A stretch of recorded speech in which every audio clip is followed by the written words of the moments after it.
BDA के अधिकारियों की संपत्ति की जांच कराने को मांग आयकर आयुक्त से व्यापारियों ने कीपी में संयुक्त व्यापार मंडल का एक प्रतिनिधि मंडल बरेली आयकर आयुक्त कार्यालय पहुंचा और मुख्य आयकर आयुक्त उत्तर प्रदेश लखनऊ को संबोधित मांग पत्र दिया, जिसमें बरेली विकास प्राधिकरण के अधिकारियों व कर्मचारियों के भ्रष्टाचार और उनकी अवैध तरीके से धन अर्जित कर खरीदी गई संपत्तियों का पूरा ब्यौरा देने के लिए कहा और मामले में निष्पक्ष जांच कार्यवाही करने की मांग की। जिंदाबाद जिंदाबाद जिंदाबाद व्यापारी एकता जिंदाबाद जिंदाबाद जिंदाबाद आवाज दो आवाज दो व्यापारी एकता जिंदाबाद जिंदाबाद जिंदाबाद जो हमसे टकराएगा झूठ हो जाएगा, तानाशाही नहीं चलेगी नहीं चलेगी नहीं चलेगी। क्या नाम भैया आपका? अमरजीत सिंह बख्शी। क्या मामला है? आप जो आयकर विभाग में आए हैं, ज्ञापन दिया है। ये बीडीए की हठधर्मिता, बीडीए की गुंडागर्दी जो उन्होंने बरेली शहर के दुकानदारों के ऊपर बना रखी है। एक दुकान सील करते हैं, उसकी आड़ में आमने सामने के जितने दुकानदार हैं उनसे धन वसूली की जाती है। उसी की शिकायत करने आज हम यहाँ पे इनकम टैक्स ऑफिस में आए हैं कि कम से कम इनकी संपत्तियों की जाँच हो। जो मुरादाबाद हाईवे पर होटल बने हुए हैं और लखनऊ में जो फ्लैट हैं उनको हम चिन्हित करके देंगे, उसकी ये पूरी इंक्वायरी हो। हमारी मेयर महोदय से भी बात हो गई है और कोशिश की जा रही है पीएमओ में भी जाके हम अपनी बात रखें और इनके खिलाफ कार्रवाई करवाएं। शनिवार को क्या किया था इन्होंने पहले जो दुकान सील कर चुके थे, उसके बाद सील उन्होंने अगर खोल दी तो इन्होंने पुलिस में रिपोर्ट लिखवाई। रिपोर्ट लिखवाने के बाद आगे का काम पुलिस का हो जाता है। पुलिस जब चार्जशीट भेज देती है तो काम कोर्ट का हो जाता है, किसी का विभाग का दखल नहीं रह जाता। लेकिन दोबारा ये आए, गुंडागर्दी करी, इनके साथ एक लंबा सा देवेंद्र बिट्टू या क्या नाम है उसका, उसने मेयर साहब के साथ बदतमीजी करी। इस बात पे इनसे तनातनी हुई और व्यापार मंडल सब इकट्ठे होके आगे भी बीडीए का विरोध करते रहेंगे। शुक्ला जी, आज क्या मामला है? देखिए, बरेली में बीडीए का जिस तरीके से व्यापारियों के प्रति उत्पीड़न की भावना जो दिख रही है, सर्वोपरि है।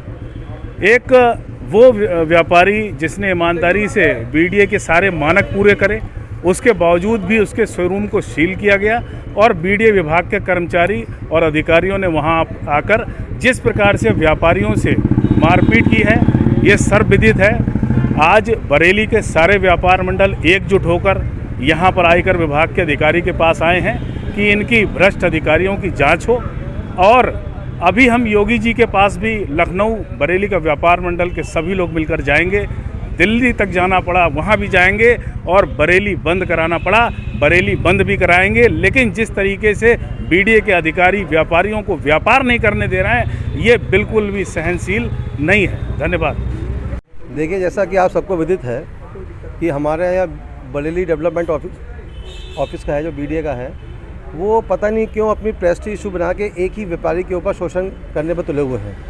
जिसकी दुकान का शोरूम खुला हुआ हो और 10 दिन बाद उसे सील कर दिया हो, जिसमें करोड़ों का इन्वेस्टमेंट हुआ हो, बैंकों की लिमिट चली हो, लेबर लगी हो, उन सब की तनख्वाहें भी हैं। 4 महीने वो शोरूम सील रहा। आपने सील किया, ठीक है, कोई बात नहीं, जो भी आपकी रही होगी। आपने उस व्यापारी ने उसकी सील तोड़ दी, उसमें प्रवेश कर लिया, आपने उसके ऊपर एफआईआर दर्ज करा दी। जब एफआईआर दर्ज हो गई तो आपका मामला ख़त्म हो गया, 2 पार्टी आमने सामने नहीं आ सकती। अब ये पुलिस इन्वेस्टिगेशन का मैटर रह गया है कि भाई वो क्या करती है, सील टूटी है नहीं टूटी है, ये पुलिस जांच करे। आपने अपने किसी स्वार्थ के खातिर दोबारा से फिर उसको सील करने पहुंच गए और अभी भी हम देख रहे हैं मीडिया के माध्यम से आप लोगों कि वो अभी भी ये कहे हुए हैं कि मैं इसको नहीं छोड़ूंगा, बहुत सख्त कार्रवाई होगी। क्या कार्रवाई होगी भाई? आपका एक अधिकार क्षेत्र है, उसी की आप करोगे।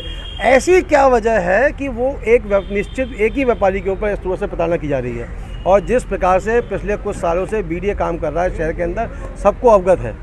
जहां हमारे प्रदेश के यशस्वी मुख्यमंत्री जी इन्वेस्टमेंट मीट कर रहे हैं, व्यापार को बढ़ावा देने के लिए कर रहे हैं, उद्योगों को बढ़ावा देने के लिए कर रहे हैं। आज हमारे शहर के कई ऐसे युवा साथी हैं जो बीडीए के खौफ की वजह से अपने शोरूम नहीं बना रहे हैं, अपनी दुकानें नहीं बना रहे हैं। वो वक्त के साथ में आपको बदलना चाहते हैं लेकिन शोरूम नहीं बना पा रहे हैं। क्यों? वो देख रहे हैं कि अगर हमने किया तो हमारे लाखों रुपये तो वहाँ ही चले आएंगे। वो किस पूंजी से अपना व्यापार शुरू करेगा और किस पूंजी से अपना शोरूम बनाएगा? बहुत से व्यापारी ऐसे हैं जो अभी अपना शोरूम बना रहे हैं। शोरूम है ये प्रभात नगर गेट के कोने पर जॉकी का शोरूम है, जिसको कि बार बार प्रताड़ित किया जा रहा है।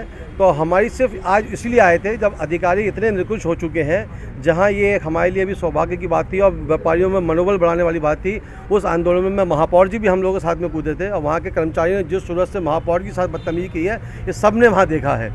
तो ऐसी हर धर्मिता के उन अधिकारी जो पिछले काफ़ी समय से यहाँ जमे हुए हैं, उनकी आयकर से अधिक संपत्तियाँ हैं। हमें मालूम है कहाँ उनके रेस्टोरेंट है, कहाँ फ्लैट है, कहाँ पे क्या है। आज हमने वही इनकम टैक्स कमिश्नर को ज्ञापन सौंपा है, उनसे मांग की है कि ऐसे भ्रष्ट अधिकारियों की संपत्ति की जाँच की जाए। और निश्चित ही हमें उम्मीद है, हम महापौर से कहा है, वो दिल्ली गए हुए हैं, जल्द हमें पीएमओ ऑफिस से भी समय मिलने वाला है। हम वहाँ जाकर भी अपनी बात को रखेंगे और इन अधिकारियों की शिकायत को वहाँ रखी जाएगी।